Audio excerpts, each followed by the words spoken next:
Hello and welcome to the first podcast for After Pinfall. I'm Tom. And I'm Brad.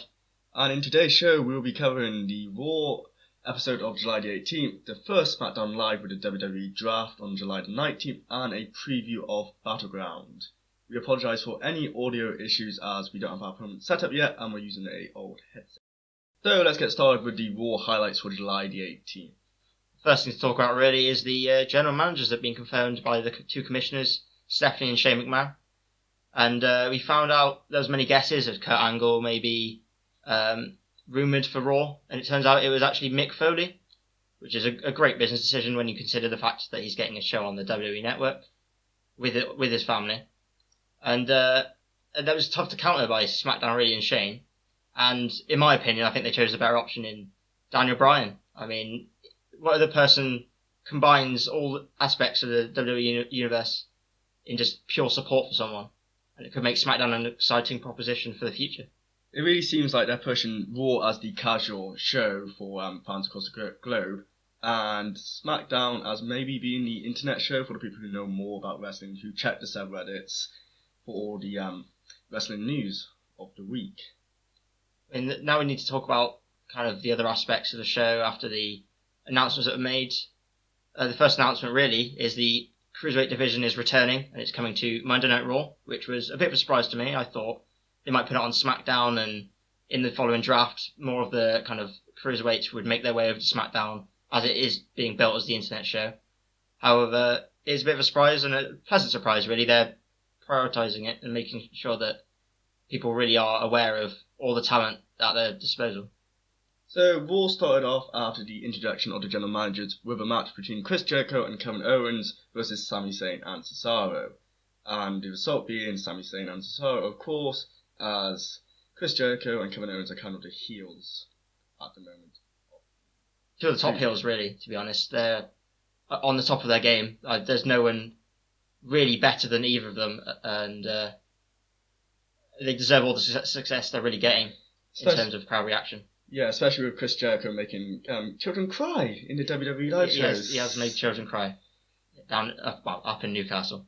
We then got a very boring match with Darren Young versus Alberto Del Rio. There's not much to say about Darren Young. I'm just happy the vignettes with Bob Backlund have finished, really. We've got Darren Young picking up the victory with a roll-up after The Miz tried to cost him the match. He pushed Del Rio into The Miz, and the roll-up secured the victory for him. Now we move on. Well, we had a segment after the opening match with Daniel Bryan backstage talking to Golden Truth, Titus O'Neil, Jack Swagger, and Stephanie, and it's just kind of boring about how she's ruining Raw and such as life. But there was not really much that went on in that promo kind of situation. No, and then thankfully it moved on to a much more uplifting segment. We involving the main tag battles at the upcoming Battleground. We had the Club, the Wyatts, the New Day, and Big Cass and Enzo Amore and John Cena all in the ring in a 12-team tag match.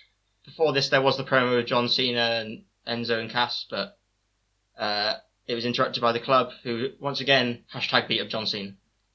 Yeah, they're really pushing the Club and John Cena at the moment, which is interesting to see how it goes after the draft occurred. So the Clubs and the Whites won the tag team match, which turned out to be quite entertaining and one of the best matches of the evening, in my opinion. However, the way that Raw and the pay-per-views normally goes, the Club picking up the victory may bode bad for them for the upcoming pay-per-view in their match with John Cena and Enzo and Cass.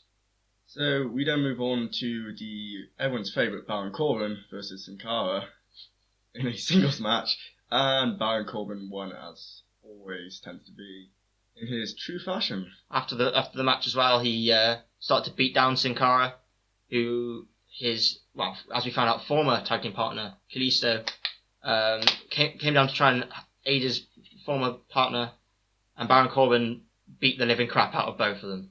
So there's a potential feud depending on the way the draft went.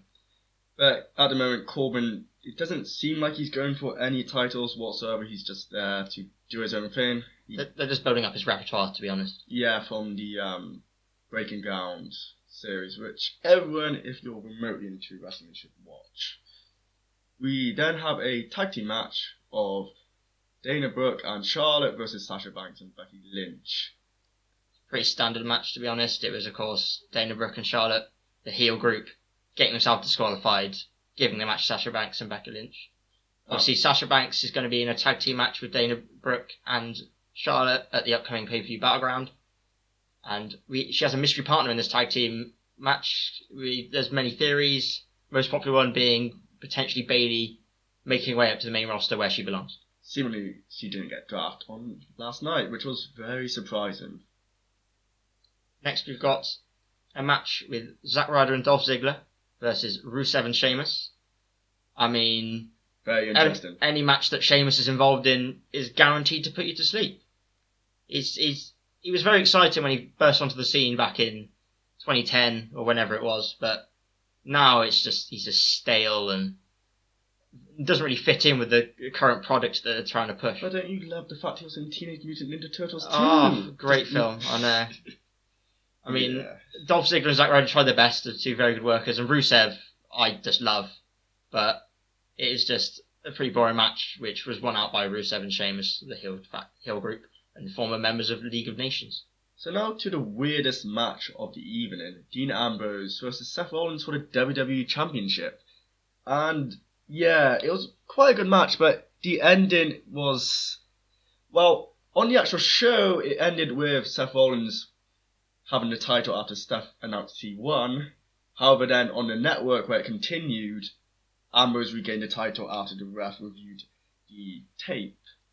So it led in perfectly to SmackDown Live. However, it's just a question, why wasn't the match finished on TV, suggesting they might have run out of time or something. It does really feel like time seemed to just slip away from them. They didn't realise how late they'd gone and it had to be stopped and moved to the network. There's no announcement of it moving to the network, and most people didn't discover it, like myself, till the next day anyway. Or the fact that they're just trying to push network buy-ins for the pay-per-view. That is very true. And for the WWE draft show they put on, which was actually quite entertaining for what they had, like, in terms of material.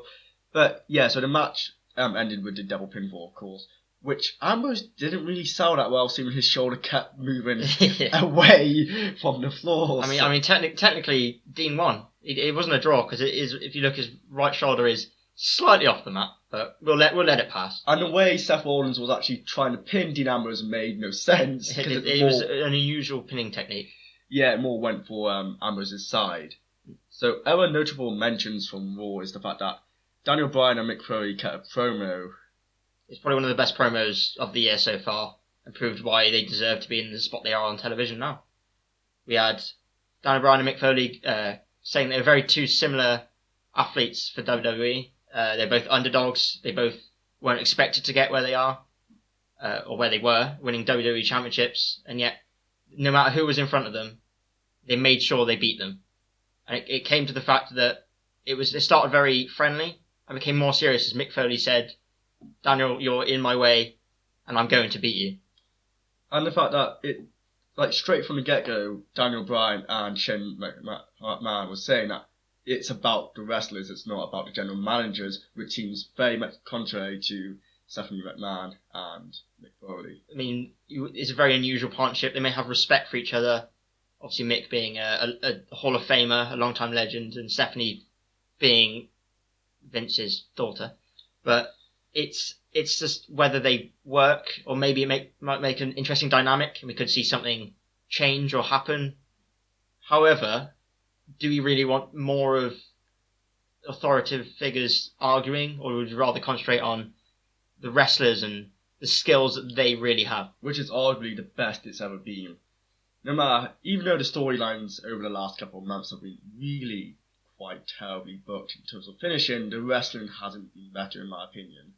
Till now with NXT also boosting up these wrestlers coming in from New Japan and all the other wrestling scenes. Even those that get stick, like Roman Reigns, they've improved so dramatically with fighting against AJ Styles and Seth Rollins, people who worked on the indie scene and have been around for a long period of time and passed on their experience, so he's become one of the best wrestlers on the roster, to be honest. It just seems that his mic skills though are still terrible. And the way he's written, it says, no, let's have a heel turn, let's lead into something Hashtag interesting. heel reigns, please. If only. So, moving on to SmackDown on July the 19th, we're going to quickly go through the matches because no one really cared about this apart from the main event. It was mainly about the WWE draft. So we started off with John Cena with Enzo and Cass versus Luke Gallows with the Club. And this was a singles match for some reason, and It was just really a preview of what's to come for Battleground. It was a pretty solid match. John Cena, of course, picking up the victory. It's very unlikely he can lose to anyone from the club apart from AJ Styles.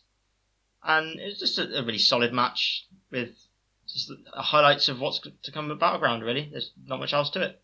So the next match we had The Miz and Rusev versus Darren Young and Zack Ryder. It was more of like a champions versus challengers for Battleground. I mean, no one believes that at the actual pay-per-view that Darren Young or Zack Ryder stand a chance, but we never know. We could be surprised. A nice, pleasant surprise, kind of, even though The Miz and Rusev are amazing at the moment and deserve to be in the spot they're in.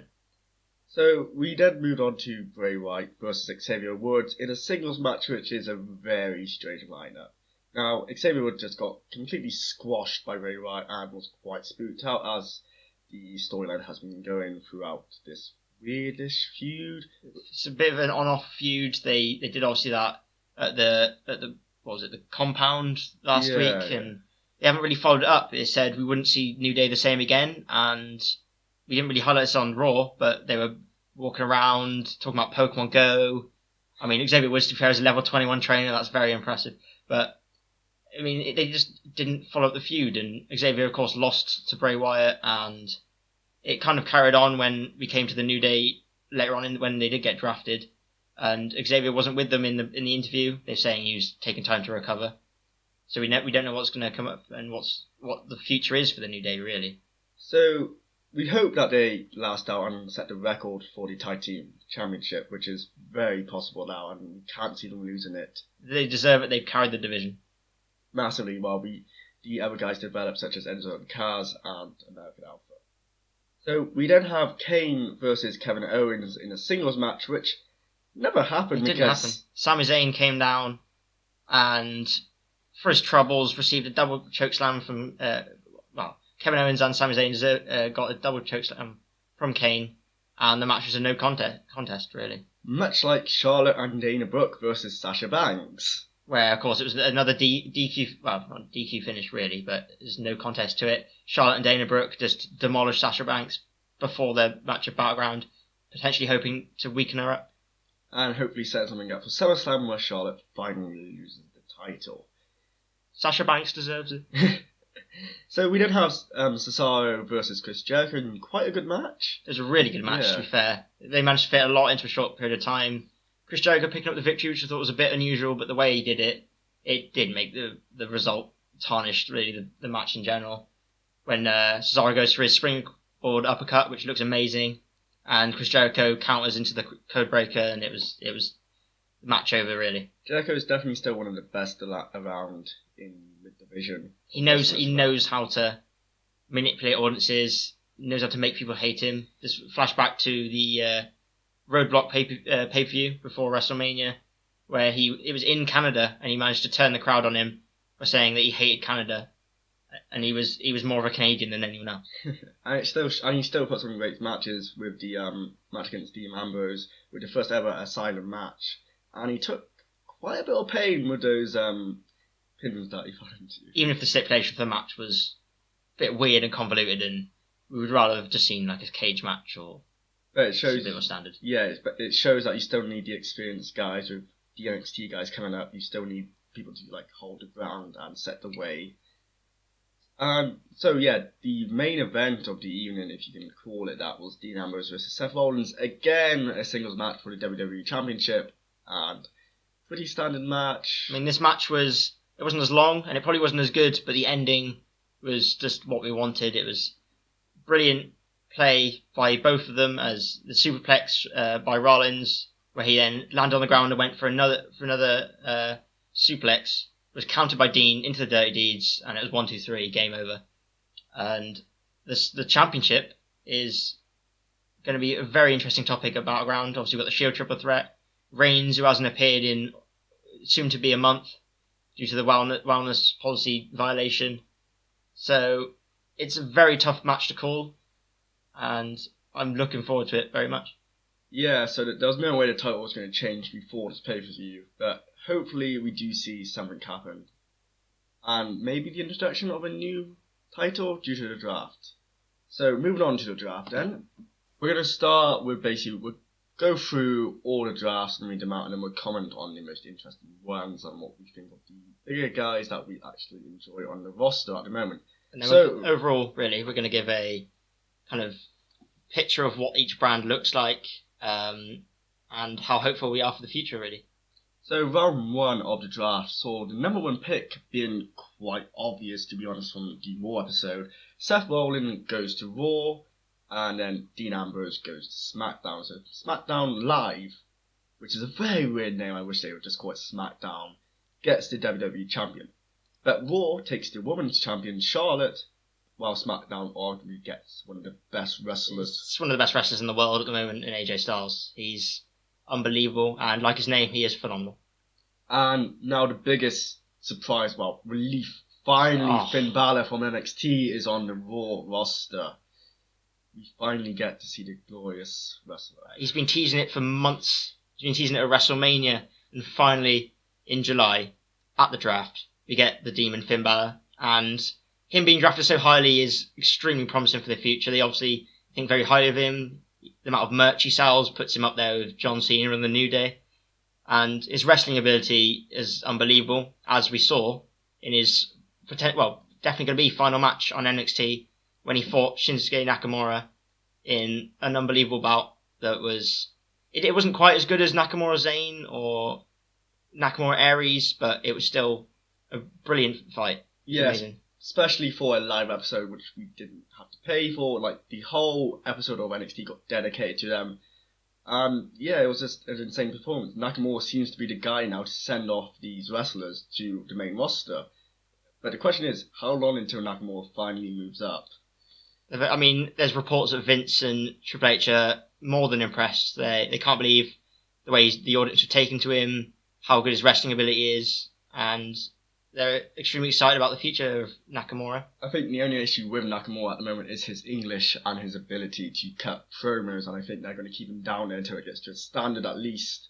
Where it's bearable for most audiences, because obviously the NXT audience is very hardcore, very internet based, and they just appreciate his personality, and they understand the message that he tries to convey, whereas on the wilder scale it might be a bit more difficult for him. Yeah, or unless they actually get someone to be his manager, so we get a Paul Heyman situation, kind of, with Brock Lesnar. Someone to be his mouthpiece. Yeah.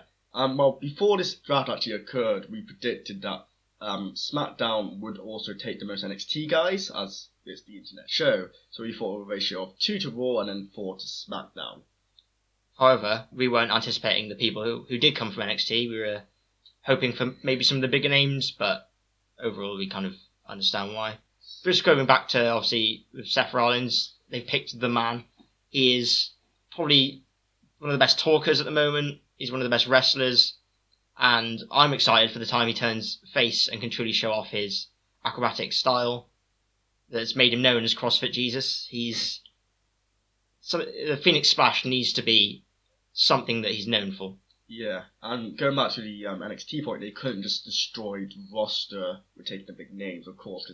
It is becoming quite a strong brand by itself at the moment, which is... It was arguably more popular than SmackDown has been in the previous, when it's obviously been on Thursday nights. And when it was introduced, it obviously was completely unknown. But through the sheer exposure it's got and how good it is, it's become one of the most popular things in wrestling. So, round 2 then, Brad. We'll go with round 2. The first pick was made by Raw, and it's the controversial Roman Reigns. It was booed heavily by the SmackDown crowd, but I mean, hopefully they use this violation of the wellness policy to good, and they turn him heel, and don't just do the angle which we all expected them to do, which is, but I'm doing it for you guys, and I really care, because we don't care about that. We really don't. No, he just needs an incomplete rewrite of his character on stage. His wrestling's good, but his talking is just terrible. The next pick was made by SmackDown, and it's the face that runs the place, your boy John. John Cena picked a SmackDown. They needed the big superstar, needed the guy that can sell the merch to rake in the views. And this way, him being on SmackDown Live with AJ Styles, that means there's going to be surely a rubber match at SummerSlam. And it's going to be unbelievable. There's going to be a clean finish, and I can't wait for SummerSlam now. Yeah. So we get Brock Lesnar going to Raw. Brock Lesnar. Even though they're ignoring the fact that he has 2 doping violations at the moment from the U.S. Anti-Drug Enforcement Agency after his appearance in UFC 200, where he beat Super Samoan Mark Hunt in quite a convincing way for using his usual ground and pound techniques. Yet there's no wellness policy being enforced here, which is very strange. I mean, if it is true that Brock Lesnar has taken something, then the damage he's done to not only himself, he'll earn a massive fine between $1.25 and $1.5 million. He'll be banned from the UFC for 2 years, and at the age of 39, will he still be fighting at the age of 41? And the fact that what damage he's done to his reputation in WWE and WWE itself, as they put out their main superstar, their biggest money draw, and he could potentially embarrass and disgrace the company. Also being face of the WWE 2K17 cover, in fact. I mean, the marketing campaign, what has he done to that as well? It's like, why would you go into UFC 200, be in your UFC return because you never finished on full health, but you cheat? It makes no sense to me why you would do this. Then the next pick was made by SmackDown, of course, and it was unfortunately one of the most stale wrestlers in Randy Orton. I mean, back in the day, early 2000s, he was unbelievable. 2010 feud with Christian over the World Heavyweight Championship was one of the best feuds Christian's ever had. But nowadays, I mean, he's going to get smashed by Brock Lesnar, surely. But I'm just not that excited for Randy Orton, to be honest.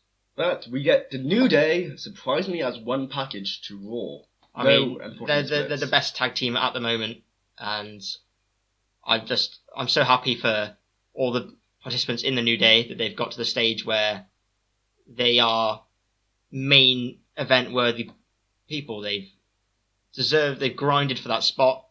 They've had to go through so much trouble in order to get to where they are, and it's nice to see that they're in a great position. So with round 3, we get Sami Zayn going to Raw, arguably one of the best technical wrestlers about, which we saw in the Nakamura send-off again on NXT. So hopefully we get some Sami Zayn versus Finn Balor matches on the main roster. But he's likely to continue his feud with Kevin Owens until it finally concurs at some point, which I don't know, they put on really good matches, so I'd be happy for it to go on to forever, but we want a new matchup that we've never seen before for Sami Zayn in the WWE, and maybe somewhere on Raw he can find that, and it'd be good to see. So we get Bray Wyatt going to SmackDown as a single package. It looks like the Wyatt family are being separated once again.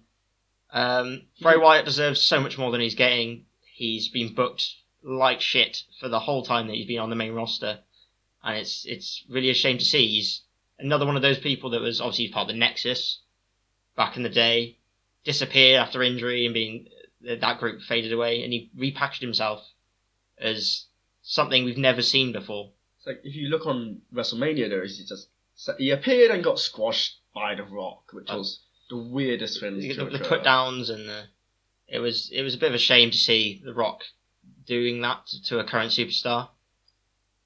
But, yeah. We have Sasha Banks going to Raw and Becky Lynch going to SmackDown. So the separation of 2 very good women's wrestlers there. Two of the 4 horsewomen. Obviously, Sasha Banks joining fellow horsewoman Charlotte, where they'll feud obviously for the women's title. You imagine at SummerSlam.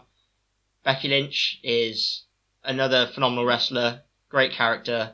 I think SmackDown's a better fit for her. Really, it's more of the show that she can have her own feuds. There won't be gold on there. They probably will end up sharing the women's title eventually, but I think that she can have her own feud with Natalya at Battleground and potentially move on to a different opposition after that. Yeah, and now a pick which we thought would be a lot higher up here. Chris Jericho in the third round going to Raw. Surely he would have been picked further up with just the experience he brings to the roster and the matches he does put on. He does make people look. However, I was surprised that we didn't see Kevin Owens earlier here, where Chris Jericho was. But I mean, Chris Jericho is amazing. I mean, every time he comes back, and he is the heel, there's no one better than him. So in round 4, we saw Rusev with Lana going up to Raw, which with the US title, which I thought like the brands would want to get onto a bit quicker here, just because of the fact he is a champion, and we have the Miz going over to SmackDown, and Daniel Bryan said himself he didn't want to do it. Obviously, they had their own problems back when Daniel Bryan was a rookie in NXT, and he beat the Miz for the United States Championship, and he had to pick the Miz though. They needed an IC Championship just for something to fight for. counteract. It's guaranteed then that they have a secondary title that they can fight over. So we have Kevin Owens going up to Raw as well, so he can continue fighting Sami Zayn and Chris Jericho in there. I mean, what we're hoping is maybe if it goes to SummerSlam with Sami Zayn, after that we have with the Cruiserweight Championship, Sami Zayn will go and be distracted by that, and Kevin Owens can go on to where he deserves to be, which is the main event scene. And hopefully because he's unbelievable and he deserves to be up there. Yeah, and then hopefully Nakamura comes up as well by then, because that would be the perfect time. In my opinion, that match would be unbelievable. And we have Baron Corbin going to SmackDown. He just doesn't care. I mean, he's quite flat, but I kind of blame the booking. He's got talent. He's a potential world champion in the future, and I do quite like the fact that he just doesn't care. He doesn't give a shit. He needs to be written better at this one. I think he's been failed by the writing team up to now. No one wants to see him fight Dolph Ziggler 3, 4, 5 times. Dolph Ziggler's not the most entertaining person now anyway. I mean, we've seen what we're going to see from him. He's just a glorified jobber at this point, so it's a bit of a... Well, we saw him Money in the Bank, didn't we? It's like one of the worst matches on the card, just how boring it was. Because that pay-per-view was quite... The second half was phenomenal. Especially with the ending. So, the last pick in round 4 was brilliant. Enzo and Cass, since they've arrived, they've been amazing. Obviously, the merch sales can be up, so that's a lot of money again for Raw. But the potential of these two is amazing. Big Cass has got maybe a brighter future as a single competitor, potentially. But there's no point in counting Enzo out with the Cruiserweight Championship on there. He could easily get into that picture if they do decide to eventually separate at some point. So we haven't mentioned yet the actual rules of the draft, which is quite bad. You could pick 6 NXT guys in total who were available. You had, for every 3 Raw picks, there were 2 SmackDown picks, just for the fact Raw's a 3-hour show and SmackDown's a 2-hour show. So this is why we're seeing a lot more Raw mentions in this draft than SmackDown. And obviously tag teams can be picked as 1, or they will be separated if the commissioner only wanted one of them. Just to create possible feuds, or... Maybe they just use it as an opportunity to break up a tag team that becomes a bit stale. The White Family. So, round 5, we have Gallows and Anderson going up to Raw. Which is, of course, splitting the club up. But Gallows and Anderson, Finn Balor, Raw, Balor Club, maybe? Is it? Maybe it's too much of a coincidence, but it just feels like that's the direction they're going. Definitely. And we have another NXT pick, American Alpha, going to SmackDown just to boost that tag team. They're some of the best technical wrestlers WWE have got right now. The ability that they possess is phenomenal. They're both potential single competitors. And I'm excited to see what can happen. Although on SmackDown, it's going to be interesting to see the feuds they can really have, because they haven't got that many tag team rivals, as you'll find out. And we have The Big Show going to Raw, Dolph Ziggler going to SmackDown. Not much to be said there. No. But NXT again, Nia Jax coming up to Raw. We haven't seen nothing like her. We haven't seen anything. I mean, maybe...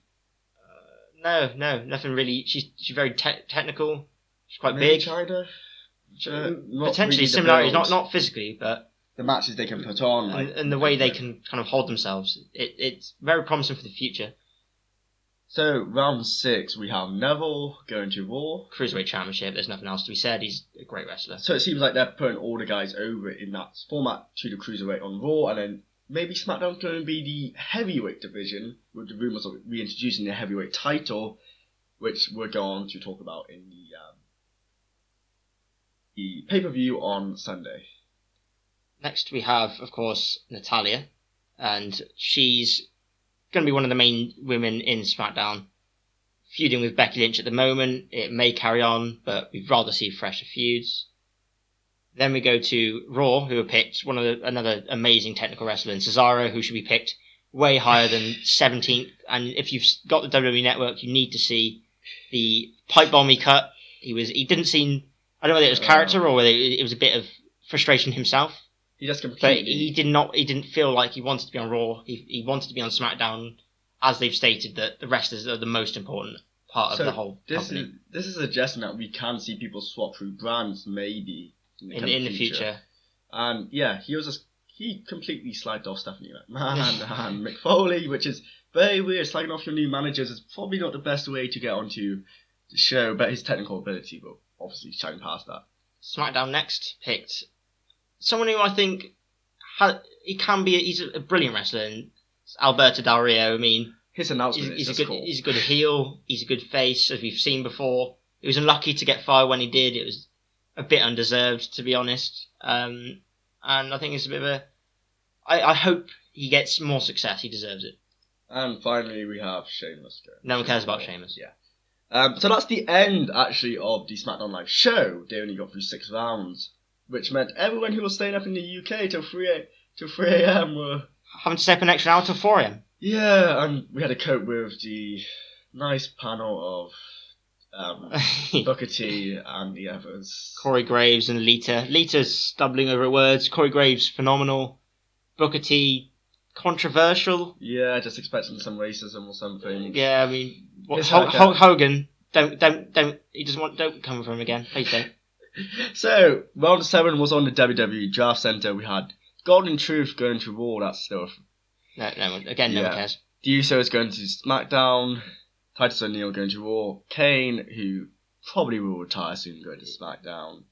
And Paige going to Raw, actually. There's not too much to say about those, so we'll go through these a bit quicker.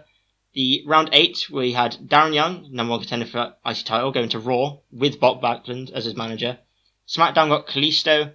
Sin Cara then moved to Raw, which obviously confirms they're completely separated.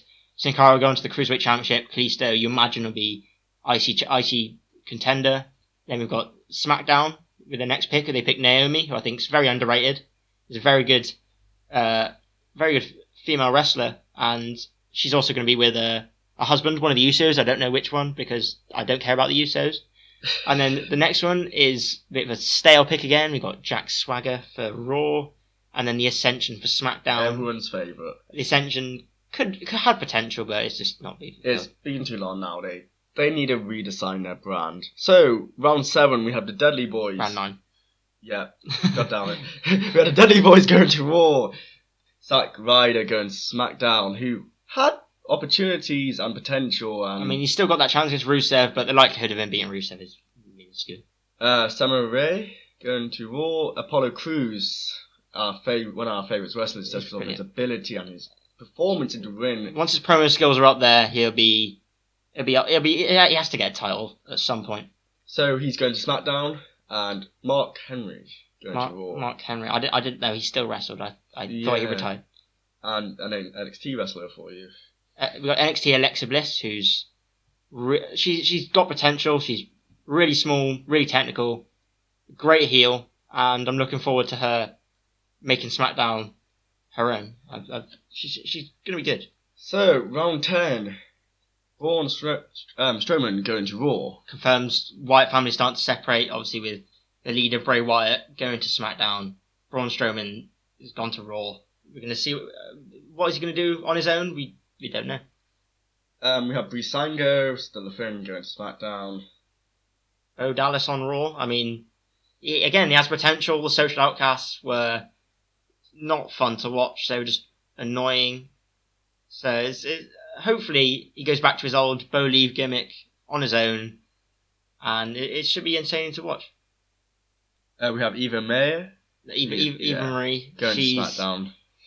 She failed last time she came to the main roster, so it should be interesting to see what happens. Really, I don't feel like she's going to do anything, but you never know. The Shining Stars going to Raw, but more interestingly, the Vaudevillains this far down going to SmackDown. They started well. Their feud with Enzo and Cass was great. It was unlucky that obviously Enzo had that accident. I feel like they've been punished severely for that.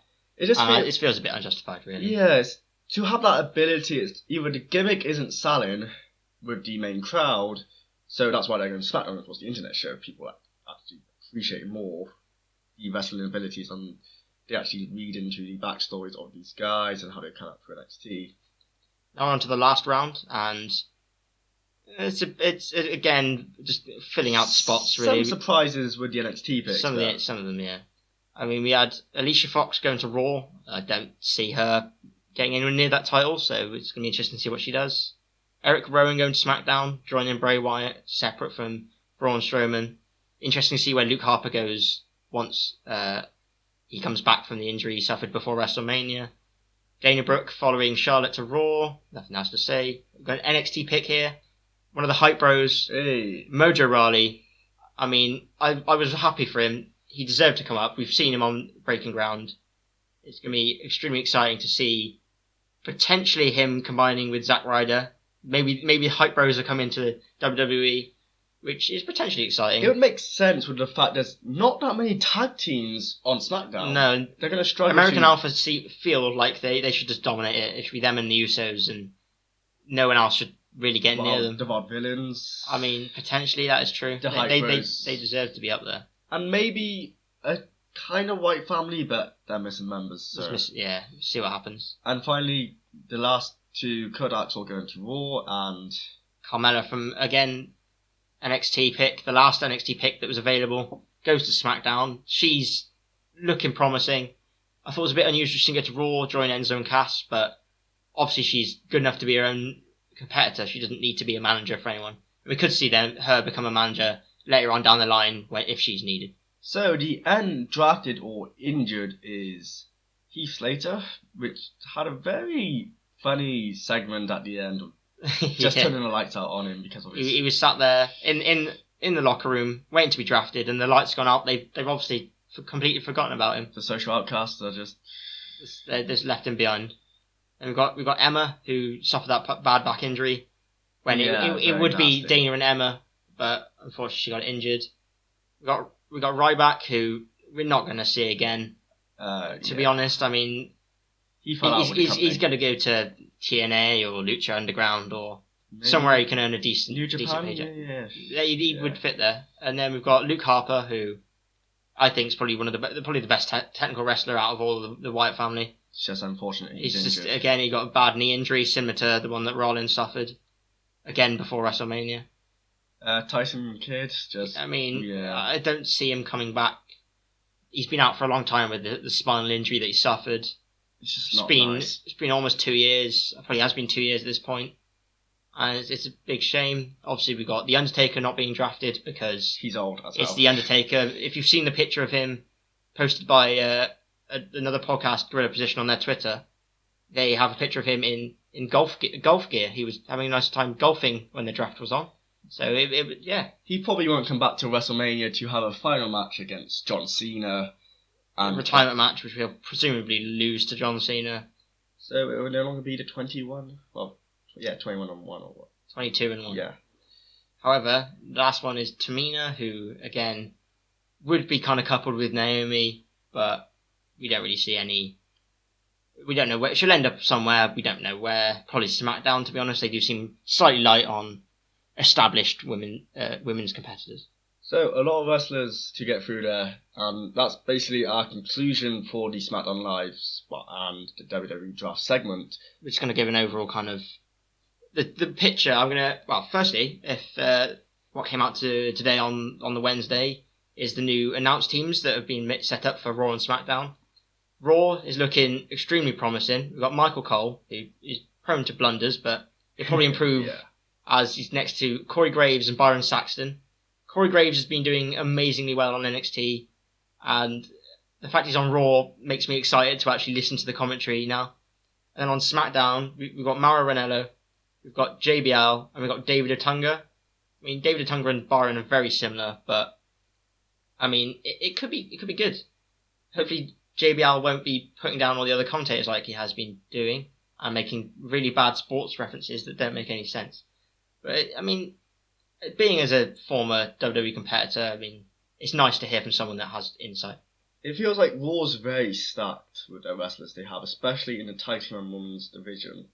Yet, SmackDown is a more risk-take show. They're going to experiment more with people Raw's this time for the certainty we have the big names that perform for us. Yet SmackDown could develop into something quite special and unique. It seems like it's going to be the main brand that the NXT mid-carders go to develop potentially into superstars. Because they have like these smaller time matches, not like the length of half an hour sometimes, which occur in the main events, etc. So it's looking good for the future. We just want Nakamura to come up.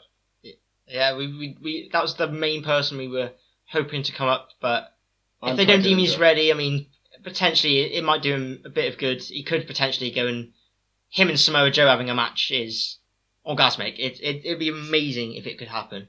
So if that happens and he doesn't come up straight away, I'm completely fine with it. Yeah, and then Ty Dillinger as well. Ty Dillinger, the Perfect 10, was a potential candidate as well. Just the fact we could have insane pay-per-view worthy matches on NXT with Balor versus Nakamura is just really weird situation to be in. With like the development of the show has some of the best wrestlers. I definitely think though that Balor's definitely probably the best pick. I mean, he's popular now, in the future, as long as his ankle injury doesn't flare up like it has done in recent times, and he doesn't keep doing the coup de grace of like ladders or something too extreme. He's gonna be a multiple-time WWE champion for sure. So we'll move on to our Battleground predictions now and what we think will happen during the show. We'll keep a tally and then we'll review next week who gets the highest score in predictions. So the first match on the WWE Battleground preview on the network, our website, is Sasha Banks and a partner to be named, which we said would be Bayley. I mean, she hasn't been drafted. I think they might be saving her for like a special introduction at Battleground because she deserves it. She's unbelievable. Versus Charlotte and Dana Brooke. And I can't see anyone but Sasha Banks and mystery partner Bayley winning this match. It will set up the match for Sasha at SummerSlam against Charlotte, and it's going to be a match that Sasha Banks, if she wins, the moment will be amazing. It's probably main event worthy, to be honest. Yeah, of course, Charlotte can't lose the title this time, but no, it's very probable at SummerSlam. Ric Flair's still there. I mean, will he cross the side over to Sasha Banks, or is he going to be too loyal to his family? We don't know. So we finally have the thing they've been building to for so long, it seems. New Day versus the White family on a pay-per-view. I mean, it's going to be interesting. I don't know what they're going to do. Obviously, the White family have started to split. Whether that's going to factor in at all. Whether Xavier Woods being scared of Bray Wyatt could lead to problems within the New Day. And then potential in the future them losing their tag team championships. We're not really sure. I'm going to call it as New Day. You got a New Day. I feel like Wyatt's deserved to win a feud, and it could potentially set up a title match at SummerSlam potentially. So I'm going to go with the Wyatts. Actually back them. It's probably a poor decision, but you never know. So we have the highlight reel with Randy Orton, and of course we're going to see Brock Lesnar or Paul Heyman, something. I mean, we're going to see an RKO. Chris Jericho is getting RKO'd. He's going to push Randy Orton's buttons, and the Viper will strike, as to say. So we have the United States champion Rusev versus Zack Ryder. There's not too much to say, really. It's going to be Rusev. I think no argument about that. Zack Ryder loses this and then goes and forms the Hype Bros maybe with I mean, these two mid-card championship matches just feel like a bit filler, to be honest. It doesn't feel like there's a chance of titles switching. Intercontinental champion The Miz versus Darren Young. Again, same thing. It's going to be The Miz. Darren Young, he has potential, and I quite like. I didn't like the vignettes. They were very weird with Bob Backlund, but together they do seem pretty funny. It could be entertaining for the future. And now we have the interesting side of the card: Becky Lynch versus Natalia. Becky Lynch, I think we said we. Becky Lynch, I reckon she'll win the match. Obviously, Natalia's been beating her down a lot on SmackDown Live. She got revenge. Hopefully, it furthers on to her winning at Battleground because she deserves to win a feud. And Sami Zayn versus Kevin Owens again. I mean, can't wait. Oh, it's gonna be great. The wrestling. We say again, but we just want it over and over again. Yeah. The Fight Forever chant is just gonna stick with them forever, I think. So with how it's going, it's hard to call because anything can really happen in this match. They're so evenly matched. It's very difficult to call. I'm gonna go with Zayn. I'm gonna back Zayn as well. I think Kevin Owens won the one at the last pay-per-view. Zayn's do it. I think Zayn kind of deserves it at this pay-per-view. Maybe we get some type of dusty finish, something really leading into SummerSlam with some sort of stipulation. A final conclusion, maybe. I mean, maybe some sort of last man standing match, or. It just seems Battleground's very filler at the moment. It's a very filler pay-per-view. However, the main event. And the next match we're going to mention have potential. John Cena with Enzo Amore and the Kaz versus the Club. So it has potential to be a good match. It's been leading up for a while. John Cena, of course, needs some partners who are quite over at the moment. And yeah, it'd be interesting to see what happens here. So the club split brands. So again, we don't know whether the Wyatts that'll factor in at all. Maybe Balor. Balor is a potential involvement in this match. Him coming in at some point, costing the club the match, and booting AJ out of the club and forming either stay as the club, it'd be Balor Club, Bulletproof, something to make it his own and make him already a huge figure on Raw. So I can see John Cena and Enzo Amore and Big Cass winning this, but not due to their wrestling, due to the fact that potential interference and the club and Gallows and Anderson, they leave AJ Styles. I see the same. Yeah. I think it's going to be John Cena, Enzo, and Big Cass, and I'm still excited for this match, even though I do feel like it's only going one way. So finally, the main event of this card, and basically the match that we built for so long. 2 years since the Shield split. Yeah, the Shield triple threat match. WWE Champion Dean Ambrose versus Roman Reigns and versus Seth Rollins. So it seems quite obvious here that all the cruiserweights have gone to Raw, and the heavyweights are on SmackDown. So within reason, obviously you got some exceptions to that with Roman and Brock, yeah. But on the most part, it feels like the more technically sound wrestlers who are a bit bigger are going to go to SmackDown, whereas those that are small and agile who do the flippy shit are going to go to the cruiserweight division on Raw. So I can't see Dean Ambrose keeping this title, even though he's done so much incredible work. I feel the same way. I think they're going to introduce a new championship on SmackDown, in which it wouldn't surprise me if it's a match between AJ and John Cena at SummerSlam, because it just feels like for the heavyweight to add something extra to that feud, but we don't know. So I don't think Roman Reigns will get this either because of the being programmed.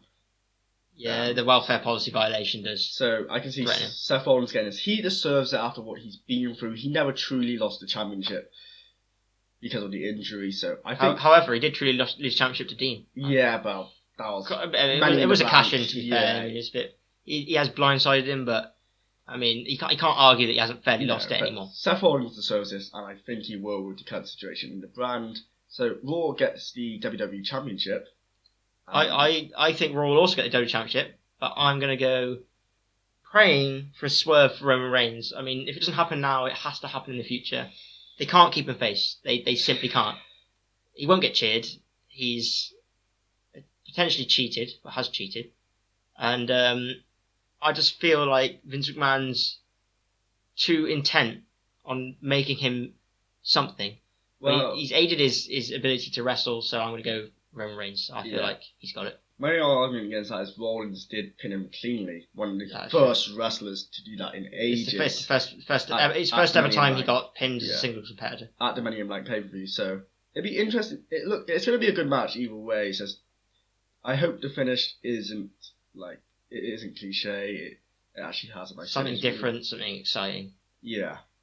And that will lead on perfectly to the SummerSlam then, and hopefully set up some nice Feuds there. Yeah, it'd just be interesting to see how actually SummerSlam works now that we have these split brands and 6 hours of wrestling over 2 days. And that's not including on Wednesday night the Cruiserweight Classics and the NXT forecasts. When we're recording this, the second episode will come out on the Wednesday night, but the first episode was unbelievable. Kota Ibushi showing why he's so hyped and why they've signed him to an NXT contract. Yeah. And I'm excited for the future of the Cruiserweight Classic. It's definitely the more entertaining shows they put on, and it's just truly about the wrestling at this point. There's no story. It's just appreciate this. It's very sportsmanlike. It's more UFC style, really. It's got like the rules are read out. They have to do a handshake potentially, and when the winner is crowned, the hand is raised by the referee. So it's something nice and something different in terms of what we've been used to for so long with WWE. I just hope they do more of this stuff. So maybe we get a heavyweight at some point, just to draft more guys in instead of just going through NXT. We can possibly see this becoming a yearly occurrence almost. I imagine it will be. It's having great success and great reviews, so hopefully we get that. But I think this concludes our introduction podcast for After Pinfall. Of course, it's been a very long episode today because of the WWE draft. We hope not to be this long again. No, we're kind of going to try and keep it to like 30 minutes or so. 40 minutes, 45. It's just a bit easy to listen to as if it's not as long as this one is today. It's been a hectic week for wrestling. It has. And yeah, it's been interesting, and I hope that it's looking good for the future of the brand.